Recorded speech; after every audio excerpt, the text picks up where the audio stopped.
금은 2021년 과로로 인한 산업재해로 인정됐습니다. KBS 뉴스 김채린입니다.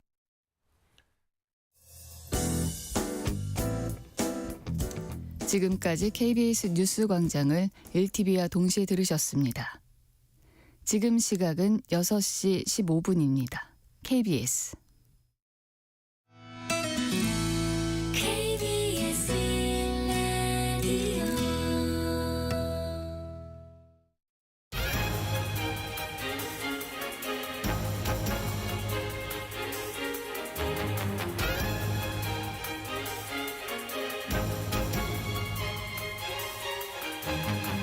오늘 아침 일라디오. 안녕하십니까. 오늘 아침 일라디오 아나운서 정은혜입니다. 쿠팡의 개인정보 유출 사고가 우려했던 금융사기 2차 피해로 번지고 있습니다. 실제로 보이스피싱과 스미싱 피해가 확인되면서 금융감독원이 소비자 경보를 주의에서 경고 단계로 한 단계 올렸습니다. 최근 사기범들의 수법이 꽤 규모합니다. 쿠팡 개인정보 유출로 명의도용이 발생했다. 쿠팡 피해보상금 드리겠다 이러면서 검찰이나 경찰, 공정거래위원회 같은 정부기관을 사칭하고요. 특정 사이트 접속을 유도해서 악성 앱 설치를 요구하는데요. 현재까지 금감원에 접수된 2차 피해 의심 신고는 5건이고요.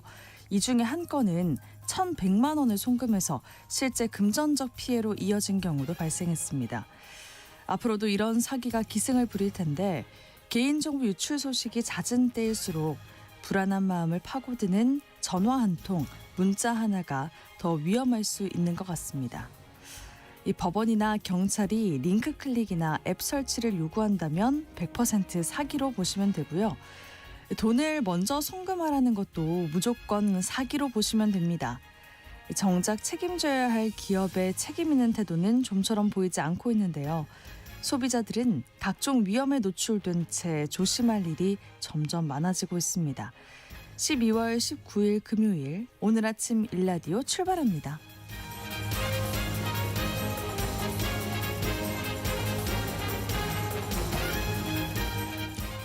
오늘 아침 일라디오 이 시간은 물론 KBS 일라디오의 모든 프로그램은 유튜브 KBS 일라디오 공식 채널이나 모바일 콩 어플리케이션을 통해 실시간으로 함께하실 수 있습니다. 오늘 팩트연구소 시간에는요. 탈모 건강보험 급여화 논란에 대해서 팩트체크 해보고요.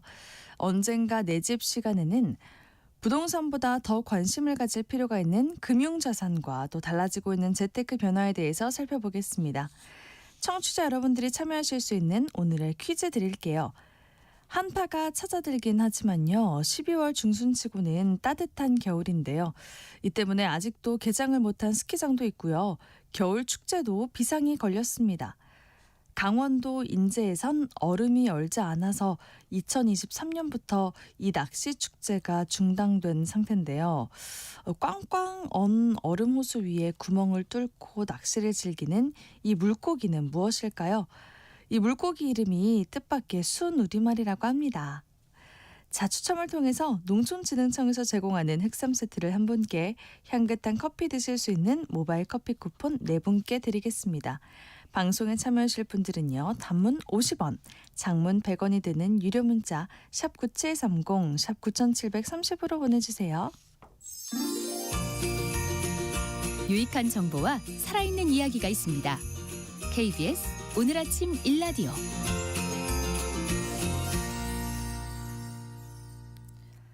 이 정보가 사실인지 혼란스러운 내용을 바로잡아보는 팩트연구소 시간입니다.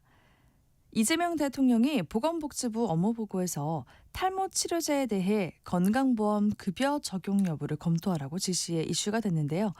탈모와 관련한 궁금증에 대해서 팩트체크를 해보도록 하겠습니다. 선정숙 팩트체커와 함께합니다. 안녕하세요. 네, 안녕하세요. 네, 먼저 탈모 관련해서 나온 발언들부터 살펴볼까요? 네, 이 대통령은 복지부 보고를 받은 뒤에 이렇게 얘기를 했습니다. 젊은 사람들이 보험료만 내고 혜택은 못 받고 억울하다고 생각하는 경우가 있는 것 같아. 이렇게 얘기를 했는데요. 20대 대선 당시에 자신이 공약으로 탈모 치료제 건보 적용을 내세웠던 사실을 언급하면서 이 정은경 복지부 장관에게 현재 적용이 되지 않는 이유를 물었는데요. 정 장관은 이렇게 답변했습니다. 생명이 오가는 의학적 치료와는 연관성이 떨어지기 때문에 건보 적용이 안 되고 미용적인 시술로 보는 부분에 대해선 비급여 진료가 이루어지고 있다. 이렇게 답변을 했습니다. 그런데 이 대통령은 또 이렇게 다시 물어봤는데 옛날에는 이 탈모 관련 시술을 미용으로 봤는데 요즘은 탈모를 생존의 문제로 받아들이는 것 같다. 비용이 얼마나 드는지 급여 적용 횟수 제한을 하든지 총액 제한을 하든지 검토해봤으면 좋겠다. 이렇게 또 얘기를 했는데요. 그리고 건보 급여가 적용되면 약값도 내려간다고 하니까 검토해달라 이렇게 지시를 한 겁니다. 네. 우선 건강보험 급여가 뭐고 또 급여 대상이 어떻게 지정이 되고 있는지 이해하기 쉽게 설명 부탁드립니다. 네, 이 병원에서 진료를 받게 되면 건강보험이 적용되는 항목 요양급여 대상이라고 부르는데요. 네. 여기에 대해서는 건강보험공단이 진료 비용의 일부를 부담하고 나머지 비용은 이 본인 부담률에 따라서 환자가 부담을 하게 됩니다. 그런데 이 요양급여 대상을 정하는 기준은 이 국민건강보험 요양급여의 기준에 관한 규칙 여기에 정해져 있는데요. 이렇게 정해져 있습니다. 의학적 타당성, 의료적 중대성, 치료 효과성 등 임상적 유용성, 비용 효과성, 환자의 비용 부담 정도, 사회적 편익 및 건강보험 재정 상황 등을 고려해 요양급여 대상의 여부를 결정한다. 이렇게 정해져 있습니다. 또 비급여 항목에 대해서는 이렇게 되어 있는데요. 다음 강목의 질환으로서 업무 또는 일상생활에 지장이 없는 경우에 실시 또는 사용되는 행위 약제 및 치료 재료 이렇게 정하고 있습니다. 여기에 해당되는 게 주근깨, 다모, 무모, 백모증, 딸기코, 점, 사마귀, 여드름, 노화 현상으로 인한 탈모 등 피부 질환 이렇게 정해져 있는데요. 그러니까 노화 현상으로 인한 탈모인데 업무 또는 일상생활에 지장이 없는 경우에는 건강보험 적용 대상이 안 된다 이런 뜻입니다. 네. 젊었는데 머리가 빠져서 횡하다. 그래서 일상생활에 지장이 많다. 이렇게 호소를 해도 이 현재 탈모에 대한 건강보험 급여 적용 여부는 굉장히 보수적으로 판단되고 있는 거죠.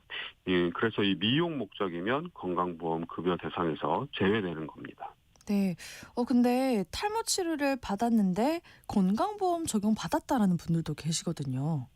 네, 이 노화에 의한 탈모를 치료하는 경우나 미용 목적으로 분류돼서 건강보험 급여에서 제외되는 거 말고 질병에 의한 탈모, 특히 이 원형 탈모증은 현재도 건강보험 급여 대상으로 분류가 됩니다. 네. 건강보험 심사평가원은 원형 탈모에 대해서 이렇게 설명을 하고 있습니다. 병적 탈모증은 자각 증상 없이 탈모반이 한 개 또는 여러 개 발생하여 병소가 확대 또는 융합하여 큰 탈모반을 형성할 수 있는 병적인 탈모이므로 병변의 경중에 관계없이 급여 대상임 이렇게 설명을 하고 있고요. 이 밖에도 지루성 피부염으로 인한 탈모 이런 질병에 의한 탈모는 건강보험 적용 대상이 현재도 되고 있습니다. 네, 질병으로 인한 탈모는 건강보험 적용 대상이고요. 그 밖에는 비급여 대상이라는 건데요. 이번 대통령 발언은 청년층의 탈모에 대해서 언급했단 말이죠. 네, 이 현재는 질병으로 유발된 탈모가 아니면 건강보험 적용 대상이 되지 않는데요. 그렇지만 이 대통령은 이번 복지부 업무 보고에서 적용 대상 확대 검토를 지시를 한 겁니다. 2022년 20대 대선, 그러니까 지난 대선이죠. 이재명 후보와 더불어민주당은 탈모 치료 건강보험 적용 확대를 공약했습니다. 지난 5월 21대 대선에서는 막판까지 고심을 하다가 공약에는 포함하지 않았는데요. 그런데 이번 업무 보고에서 다시 꺼내 든 거죠.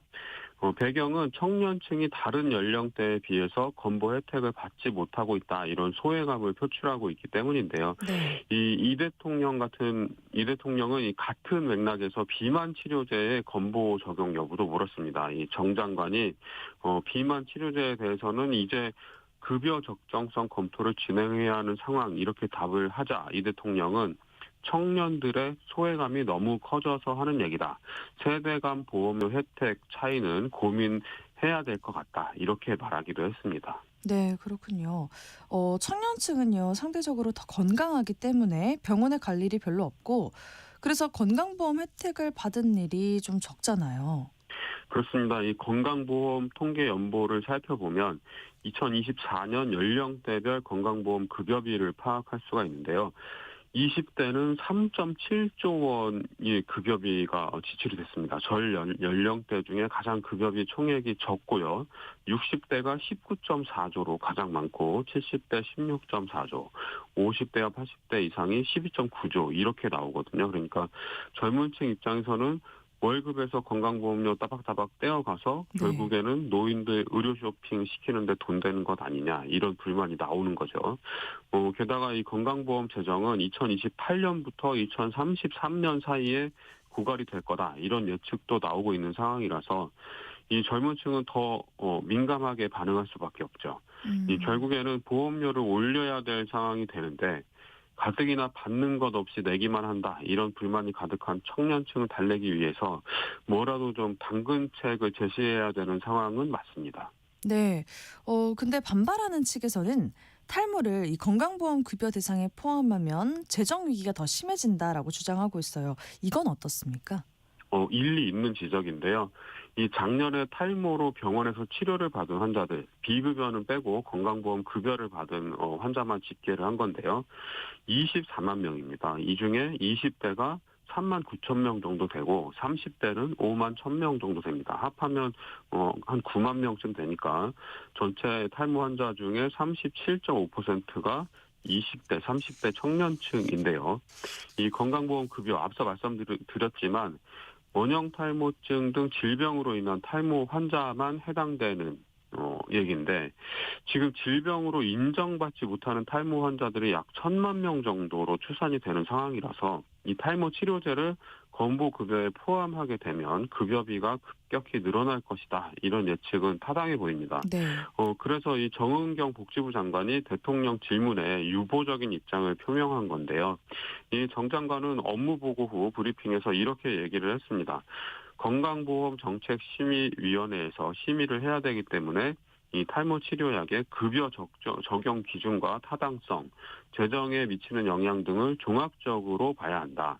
도입 필요성 검토나 재정 규모 추계에 시간이 오래 걸릴 거라 언제 적용될 수 있을지는 말하기 어렵다. 이렇게 밝혔습니다. 그러니까 대통령은 하고 싶은데 건강보험을 운영해야 하는 복지부로서는 굉장히 곤란한 입장이 된 상태입니다. 네, 그렇군요. 그 대통령이 요즘에는 탈모를 이 생존 문제로 받아들이는 것 같다 이렇게 말하기도 했어요. 네, 이 서울 아산병원 질환 대가를 잠깐 살펴보면요. 이 탈모의 정의에 대해 이렇게 설명합니다. 탈모증은 정상적으로 모발이 있어야 할 곳에 모발이 없는 상태를 말합니다.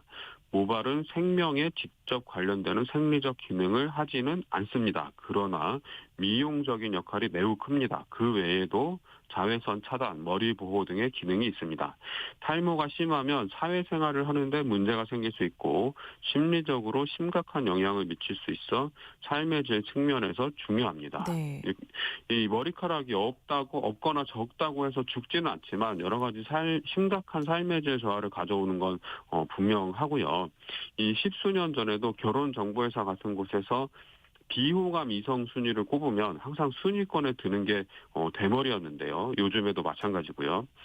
신입사원 면접 보러 갔는데 머리가 휑하니 비어 있으면 활기차고 패기 있는 인상을 주기가 상대적으로 어렵겠죠.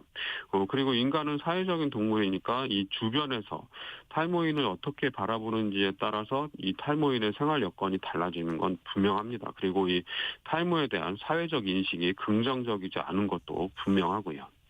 그렇군요. 의사단체에서는 이 탈모 급여화에 대해서 반대하는 목소리를 냈다고 합니다. 그 이유는 뭘까요? 대한의사협회는 17일 입장문을 내고 이렇게 밝혔는데요. 한정된 건강보험 재정 하에서 탈모를 우선적으로 급여화해야 하는지 의문이다. 탈모 치료제 급여화에 건강보험 재정을 투입하기보다는 암 등 중증 질환에 대한 급여화를 우선적으로 추진하는 것이 건강보험 원칙에도 부합한다. 이렇게 밝혔습니다.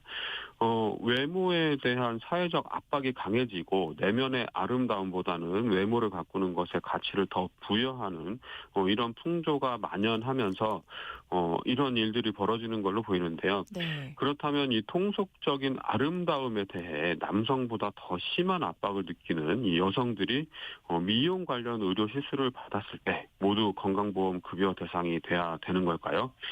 일단 좀 건강보험 재정 상황을 잘 살펴야 되겠고요.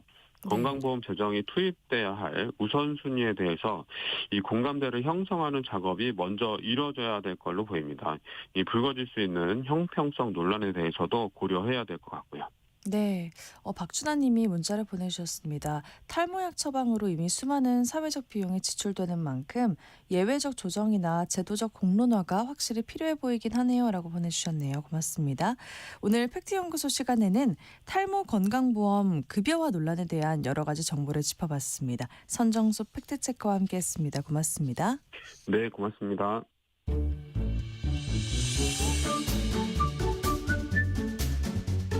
아침을 여는 기분 좋은 습관. KBS 오늘 아침 일라디오.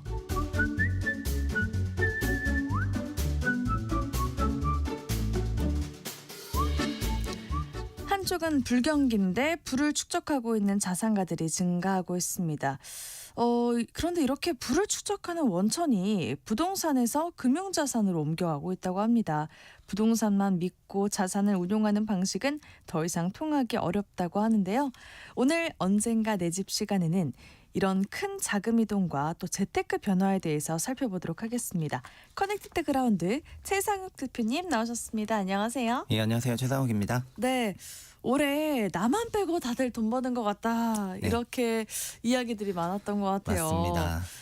왜 나만 이런 기분이 들까요? 실제 부자가 많이 늘었다고 하죠. 네, KB라는 민간 금융기관에서 만든 연간 부자 보고서라는 게 있는데 올해 발표한 부자 보고서에서 한국의 금융자산 10억 이상 보유하신 분이 47만 3천 6천 명으로 보고가 되었고요. 네. 전년보다 약 3%인 1만 명 이상 이제 증가를 한 그런 수치가 보고가 됐습니다. 근데 금융자산 10억 이상은 지난 15년을 돌이켜 보면은 2015년에 시작할 때는 13만 명 정도였는데 이게 한 10년 동안 거의 한 3배가 증가를 한 거거든요. 네. 그래서 체감적으로 이 정도 숫자는 전 국민 인구에서 약 1%가 조금 안 되는 비중이긴 하지만 금융자산 10억 이상의 부자들이 확 늘어난 부분이 생활을 하시면서 만나는 일부 계층에서 보이는 거기 때문에 상대적으로 나보다는 이제 저 사람이 훨씬 더 돈을 많이 번 것 같다.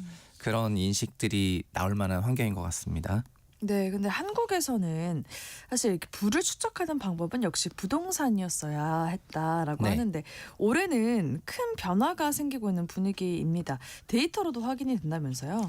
네, 올해 부자가 어떻게 되었냐를 계측을 해보니까 소득이 증가해서 부자가 됐다고 답변을 하신 분이 10.5%였고요. 그리고 사업을 통해서 부자가 됐다는 게 34.5%였습니다. 그리고 부동산 투자로 부자가 됐다는 사람은 22%고 그리고 상속을 통해서 부자가 된 사람도 굉장히 늘었어요. 16.5%나 네. 되고요. 그리고 주식과 같은 금융 투자로 부자가 된 사람이 17%인데 이제 과거에는 2015년 시작할 때 부동산으로 부자가 됐다 이렇게 대답한 사람이 48% 정도 되거든요. 그러니까 부동산으로 부자가 됐다는 사람의 비중은 크게 감소를 했고 사업부자, 주식부자, 소득부자, 상속부자가 증가를 했습니다. 그래서 과거 대비로는 한국의 그 돈을 벌었다는 사람들의 그 부의 원천이 굉장히 다양해졌다는 점에서 좀 특징이 있는 것 같고요. 네. 그리고 부동산에 대한 비중이 크게 내려갔다는 거 그것도 굉장히 특징이 있는 부분 같습니다. 옛날에는 돈을 번 곳이 부동산이 가장 컸던 거잖아요. 네, 48%로 제일 컸어요. 네. 사업 부자거나 부동산 부자였고 소득으로 금융자산 10억 이상을 만드신 분이 거의 없었는데 요즘은 연봉이나 소득이 연소득이 높으신 분도 좀 많아져서 소득으로 부자가 됐다는 사람이 두 자릿수인 10%가 넘어갔기 때문에 네. 소득 부자와 사업 부자와 그다음에 상속을 통해서 조금 부자가 되셨다는 분들 아무래도 그 세대가 흘러가면서 상속이 좀 늘어나다 보니까 네. 이런 현상이 좀 있는 것 그런가 같고 봐요. 그래서 좀 달라졌다는 걸 확인할 수가 있었습니다. 네, 대표님 근데 요즘은 부동산이나 원화 가치로 묻어둘 돈을 달러 자산에 투자하면 어땠을까 이런 생각이 또 들기도 하는데 네. 내가 열심히 투자해서 수익을 내더라도 원화 가치가 떨어지면 제자리 아니면 마이너스가 되고 있는 상황인데요. 집값도 지금 올랐다고는 하지만 달러 자산으로 보면 마이너스 하락이라고 합니다. 그게 그냥 산술적으로 간단히 생각해 보시면은 맞는 말이거든요. 우리나라 부동산의 전고점은 전국 기준으로는 21년 11월이고 네. 지금은 물론 서울 5분위의 경우에는 지금이 최고 고점이긴 하지만요.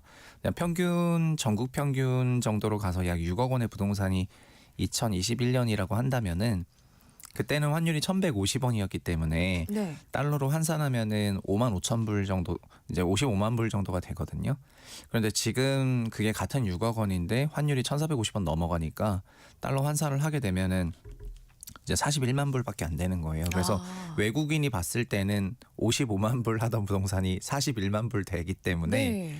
그래서 한국의 부동산은 내리 하락세인가 이렇게 생각하실 수 있을 만큼 원화 자산의 가치가 많이 그럼 내려갔습니다. 달러로 바라보면 한국 부동산은 내려간 네, 거다, 그렇게 이렇게. 비례해서 바라보면 한국 증시도 2020년, 21년에 그 당시 3,000포인트를 넘었다가 그 이후에 2,400에서 2,800 사이의 박스권이었는데 환율은 1,100원대에서 1,400원대로 올라갔기 때문에 이제 외국인이 바라봤을 때 이 달러 환산 증시는 3,000에서 2,400 정도로 20% 내려온 것이 아니라 네. 실제로는 거의 40% 이상 내려온 수준이었다고 보시면 될 것 같고요. 원화 자산이 이거를 뭐 녹는다라는 표현을 좀 쓰는데 원화 자산이 좀 녹았다고 사람들이 생각하다 보니까 올해는 유난히 좀 국내 개인들이 해외 자산 취득하는 노력이 있었던 것 같고 이런 것들이 최근 정부로부터 환율 상승의 좀 주범으로 지목받았지 않습니까? 개인들이. 그렇죠. 굉장히 기분이 썩 좋진 않은 상황이지만 국내 개인들의 여러 가지 그 해외 자산 배분 전략이 실제로 나타나고 있기도 하고 이제 수치로 바라보면은 이렇게 달러 표시 자산으로 환산하면은 굉장히 원화가 그 가치가 내려가 있는 그런 네. 상황이라고 볼 수 있습니다. 그러니까 대표님이 올해 달러 자산에 관심을 가져야 한다 이런 이야기를 많이 하셨어요. 그리고 책도 내셨잖아요. 맞습니다. 달러 자산 1억으로 평생 월급 완성하라 이런 책을 내시기도 했는데 평생 월급은 그 집 한 채 잘 사면 되는 거였거든요. 과거에는. 예. 근데 이제 이 달러 자산으로 어떻게 평생 월급을 만들 수 있다는 건지 궁금해요. 네. 저는 연초에 그 책을 기획할 때는 지금처럼 환율이 막 1,500원을 돌파 한 해 만에 하는 그런 위기 상황은 아니었고 네. 제가 생각했었던 거는 한국의 잠재 성장률은 2040년대 전반에 0%로 내려가기 때문에 성장률이 제로로 내려가는 국가에 환율은 미래를 예상해 보면은 지금보다 더 올라 있을 거란 생각이 들거든요. 네. 현재는 1,400원 후반이고 1,500원을 바라보고 이런 생각을 가지고 있지만 아마도 20년이 지난 그 언저리에는 성장률 제로로 내려갔을 때는 앞단위가 바뀔 수도 있고 등등 지금보다 훨씬 더 열어놔야 된다고 생각하는데요. 네. 그래서 아까 말씀드린 것처럼 한국 원화로 표시한 명목주택 가격이 같은 6억에서 6억으로 왔지만 달러 표시로는 내려가는 상황이다 보니까 연금과 같은 그런 장기 투자하는 자산은 좀 달러로 바꿔놔가지고 그걸로 해외 자산을 취득하는 것이 개인들의 퇴직연금성 자산을 형성하는 데 도움이 된다는 내용으로 올해 5월에 책을 냈었던 거고 그게 올해 환율이 좀 올라가면서 많은 분들이 좀 보게 되신 것 같습니다. 네. 근데 거기에 이제 핵심 내용은 결국은 그 은퇴 현금 흐름을 좀 염두에 두고 그 은퇴 현금 흐름을 역산해서 지금 필요한 돈을 계산해 보면은 생각보다 엄청 많지는 않거든요. 그리고 저희가 만약에 은퇴하고 월에 500만 원씩 벌면서 연 6천만 원 정도가 필요하다 이런 네. 생각을 한다면은 그러면은 공적연금으로도 약 100만 원 좀 넘는 지금 45세 기준으로 국민연금 같은 공적연금으로도 100만 원 정도를 받을 수가 있기 때문에 그럼 저희가 필요한 건 월에 400만 원 정도가 필요한 건데 연간 약 5천만 원 정도를 개인 연금으로 받기 위해서는 5% 수익을 올린다고 하면은 은퇴 시점에 10억 원이 필요하지만 10% 수익률을 올린다 그러면은 은퇴 시점에 5억 원이 있으면 연 5천만 원을 벌 수가 있잖아요. 네. 그리고 10% 수익률을 계속 낼 수 있다면 연 5천만 원을 벌고 그걸 찾아 쓰고 벌고 찾아 쓰고 하면서 은퇴 현금 흐름을 마르지 않게 영구히 가져갈 수가 있거든요. 그러니까 근데 그 10%가 네. 보장이 돼야 되겠죠. 맞습니다. 그래서 그 퍼센티지가 4%이냐 5%이냐 6%이냐 10%이냐에 따라서 본인이 그 은퇴 시점에 모아야 되는 원금 총액이 조금 달라지는 건데요. 제가 책에서 얘기했던 거는 S&P는 지난 50년을 장기 9% 수익률을 냈기 때문에 네. 그래서 9%라는 굉장히 높은 압도적인 수익률을 토대로 S&P 500과 같은 그런 자산에 장기간 복리 투자했을 때는 9% 달성이 생각보다 쉽다 이렇게 말씀을 드렸던 거고요. 그리고 여기에 환율의 경우에는 1년에 평균 2%씩 환율 상승이 발생하고 있으니까 20년 이후부터 네. 그것까지 가산하게 된다면은 이제 달러 자산으로 투자했을 때 연 약 두 자릿수의 장기 수익률에 대한 기대치가 올라오는 거거든요. 그래서 아마 그런 부분에 좀 공감을 해서 개인들의 퇴직연금이 해외 자산을 중심으로 조금 세팅이 됐었던 것 같고요.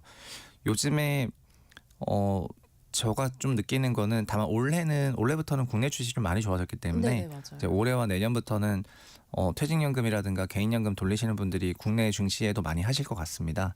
그래서 어쨌든 국내와 해외를 밸런스 있게 하시면 될 것 같은데 다만 장기성 자금으로 복리 투자를 극대화했을 때 우리가 모아야 되는 돈이 생각보다 적고 그 생각보다 적은 돈이 계속 반복적으로 굴러갔을 때 화수분처럼 마르지 않는 은퇴연금 흐름을 만들어낼 수가 있기 때문에 그 자기 수익률을 잘 고려하셔가지고 현금 흐름 세팅하시면 좋을 것 같다. 이것이 책의 주요 내용 되겠습니다. 아, 그러게요. 맞아요.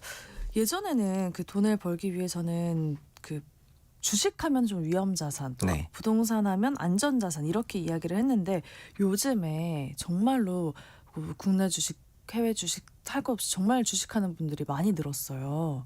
근데 일단은 올해 우리 한국 증시를 대표하는 지수인 코스피가 어제까지 보면은 연초 대비 약 65% 상승을 했고 네. 60%대 단일 연도 상승은 역사적으로 3번밖에 없었고요.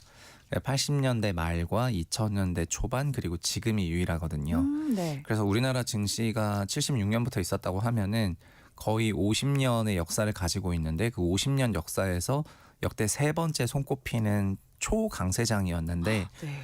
올해 증시는 또 2000년대의 뭐 차화정이나 뭐 소위 자동차, 화학, 정유, 조선 이런 게 아니라 전 국민이 알고 있는 국민 주식인 삼성전자와 하이닉스가 소위 랠리를 하면서 반도체가 뿜었기 때문에 네. 다른 어떤 자산 대비해서는 너무나 압도적인 그런 성과가 났고요. 그래서 아까 시작하실 때 요즘 개인들이 느끼고 있는 심리 중에 하나가 뭐냐면 FOMO가 아니라 FOMU라는 심정을 느끼고 FOMO. 있는데 네, FOMO는 그 이제 미싱 아웃이니까 내가 그걸 놓친다는 의미인데 남들은 예를 들면 다 부동산을 하는데 나는 부동산을 안 하고 있다 보니까 집값이 올라가면은 공포감을 느껴서 집을 네. 사게 되는 건데요.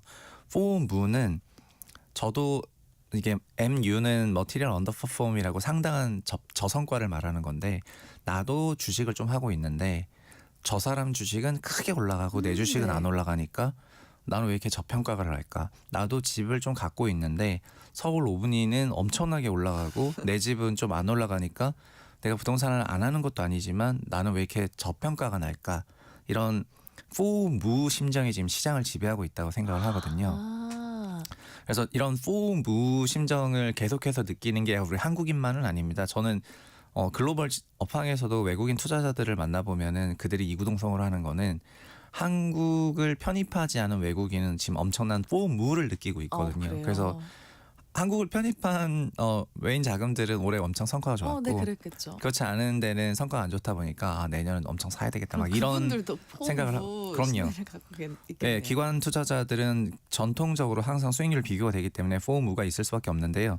개인들도 저는 지금 그런 FOMU 심리가 좀 있는 것 같습니다. 내 건 좀 덜 오르고 저 사람은 많이 오르고 아까 그 소득도 내 소득은 좀 덜 오르고 저 사람 소득은 좀 많이 오르고 하는 이제 비교에서부터 오는 그런 FOMU 심리가 조금 있는 것 같고요. 근본적으로 이 심리는 비교에서부터 오기 때문에 네. 그리고 이 심리가 극대화되게 되면은 본인이 보유한 자산이 주식이든 부동산이든 그 자산을 애정하지 않고 소위 밀어서 처분하게 되고 그리고 올라가는 자산에 고가에 편입하게 되는 FOMO와 유사한 효과를 낳게 되는데 어쨌든 이런 심리가 지금 시장을 조금 지배하고 있는 것 같습니다.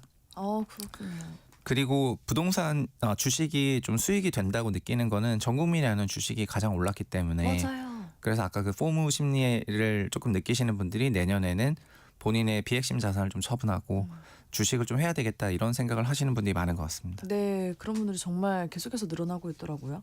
근데 요즘 그 주식 시장에 좀 더 쉽게 접근하는 방법이 그 ETF 상품인 것 같은데요. 네. 그 미국 투자도 그걸로 하면 되죠?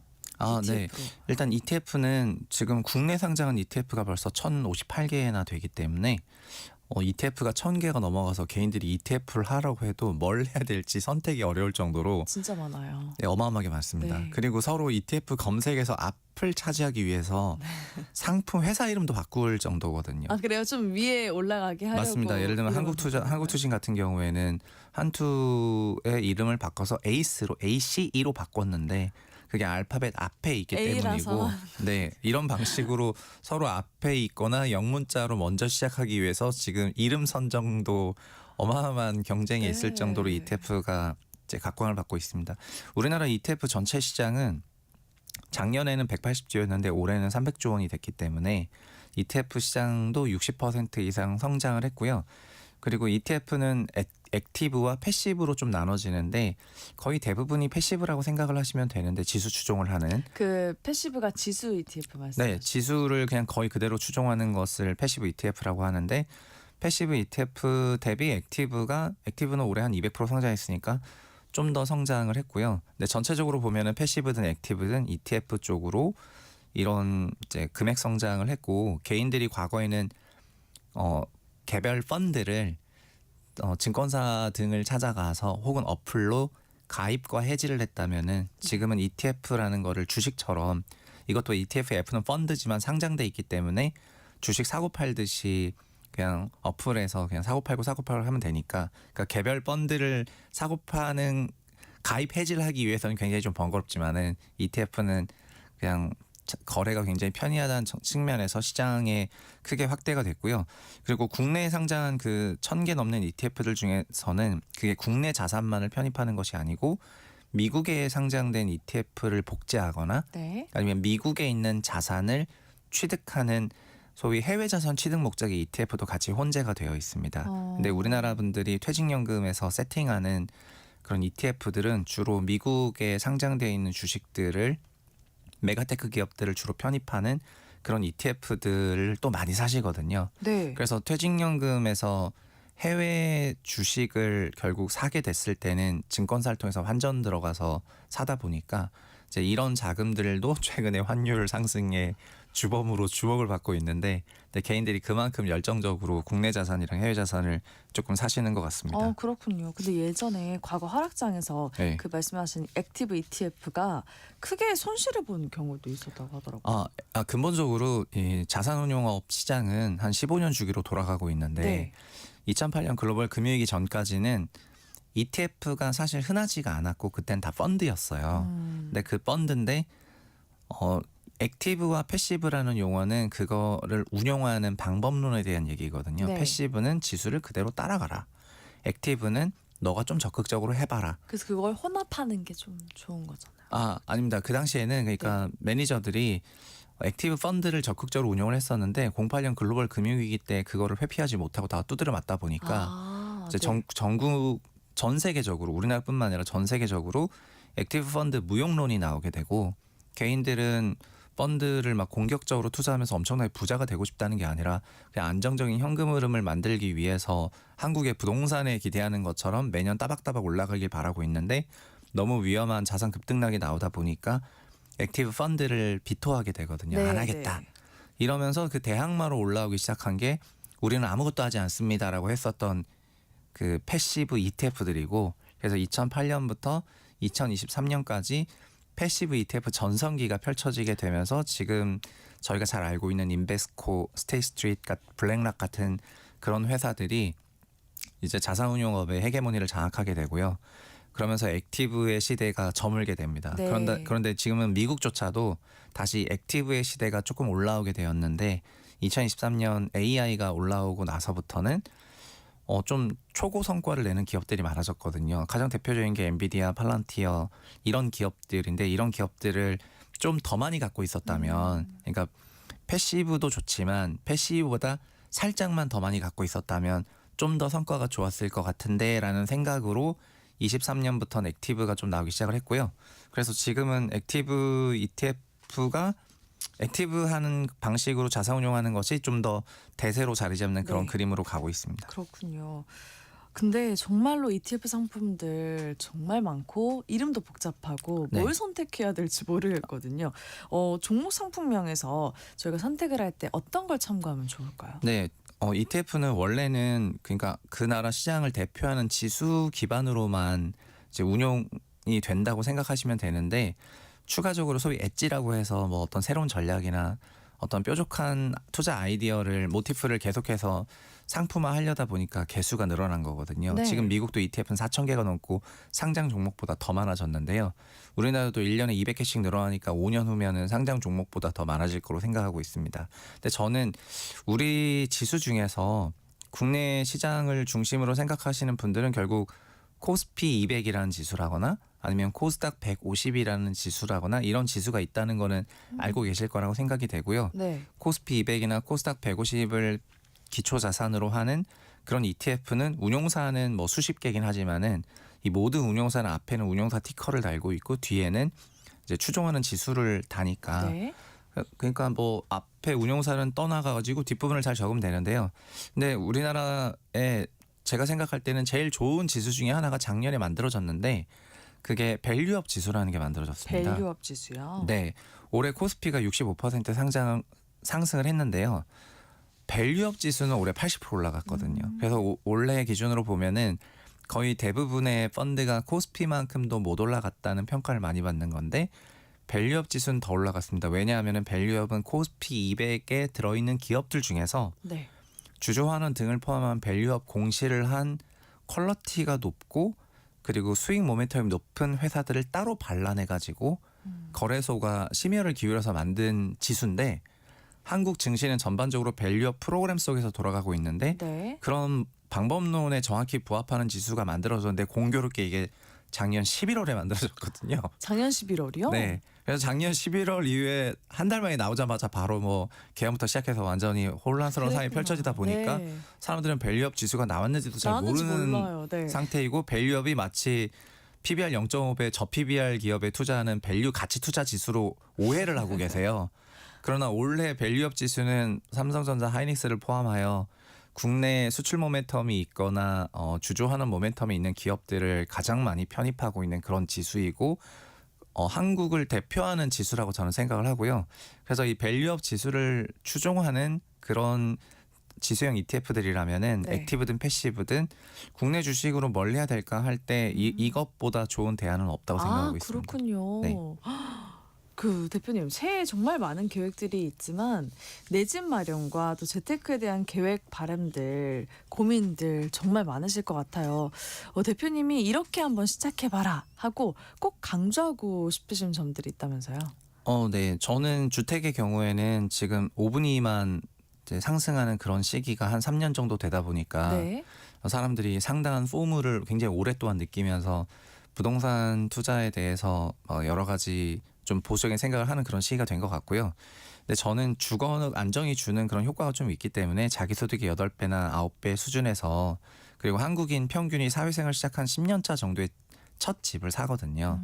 그래서 거기 대비해서 너무 늦거나 하지 않다면은 그냥 어느 정도 그냥 그거에 맞춰 가지고 하시면 될 것 같고 다만 자산 형성하는 쪽에 있어서는 지금은 과거와 다르게 부동산 투자로 꼭 돈을 벌거나 할 필요 없이 다른 좋은 투자 대안이 미국 주식부터 한국 주식까지 광범위하게 펼쳐졌기 때문에 네. 그래서 이런 새로운 투자 수단에 눈길을 좀 돌리셔가지고 이쪽으로 투자를 좀 이어나가시는 게 어떨까 이런 생각이 들고요. 네. 그리고 이런 걸 통해 가지고 본인의 그 주거 안정을 달성하는 쪽에 있어서는 소득의 8배, 9배 그리고 원리금 상환이 월 소득의 20에서 25% 최대한 그 정도에서 주택 취득하고 하신다면은 굉장히 균형 잡힌 이제 투자 삶을 사실 수 있을 거라 생각합니다. 네, 좋습니다. 언젠가 내 집 시간 커넥티드 그라운드 최상훈 대표님과 함께했습니다. 고맙습니다. 네, 감사합니다. 네, 오늘의 퀴즈 정답은 빙어였습니다. 2871님, 5858님 정답 빙어 보내주셨고요. 1947님 정답 빙어, 산천어로 보냈다가 정답 수정해서 보냅니다 보내주셨네요. 9632님 정답 빙어 보내주셨습니다. 저희가 중복 당첨 여부 확인 후에 홈페이지에 당첨자 올려놓을게요. 오늘 아침 일라디오 지금까지 아나운서 정은혜였습니다. 모두 좋은 하루 보내세요.